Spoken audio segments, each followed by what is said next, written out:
දුලංග රක්ෂාන් දෙවන පන්දු වාරය අසාන් ජයසේන ඉදිරියේ දැන් පන්දු යොමු කරන්නට සූදානම් වන්නේ මේ තීරණාත්මක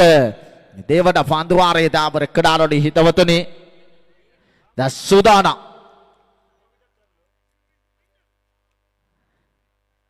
අප විස්තර විචාරය කරන අන්තිම ආතිශයෙන්ම තීරණාත්මක පන්දු 6යි ලකුණු 10යි අසාන් ජයසේන පසුගිය සතියන්තයේ ඉරු දිනේ අවිස්සාවල දෙවනත් කරන ලද මේ අග්‍රගණයේ දකුණත් පිටිකරුවා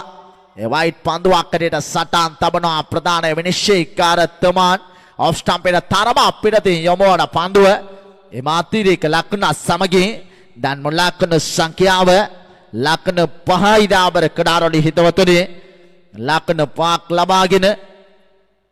එනි මේ ක්‍රියාත්මක වන්නේ තෙවන පන්දු වාරය දුලංග රක්ෂාන් අප විචාරය කරන අන්තිම සූදානම් වන්නේ අසාන් ජයසේන ඉදිරියේ පන්දු යොමු කරන්නට ඔෆ් ස්ටම්පේ තරම පාදයේ පිටත එවර ලොෆ්ට් ස්ට්‍රේට් රයි පාරේ ලකුණ ලොං ඔන් යලි ලකුණු 6යි එම ලකුණු 6 සමගින් ලකුණු 11යි දැන් මුල් ලකුණු සංඛ්‍යාව දාබර කඩාරොලි හිතවතුනි තව ලකුණු 3ක් අවශ්‍යයි පන්දු පාක් තුල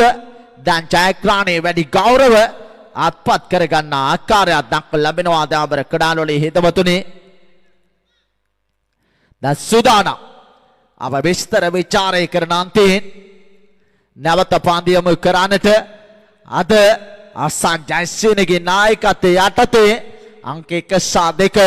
මුණ ගැසුණා මේ දැන් තරගයේ ජය ගන්නවා අසාන් ජයසේන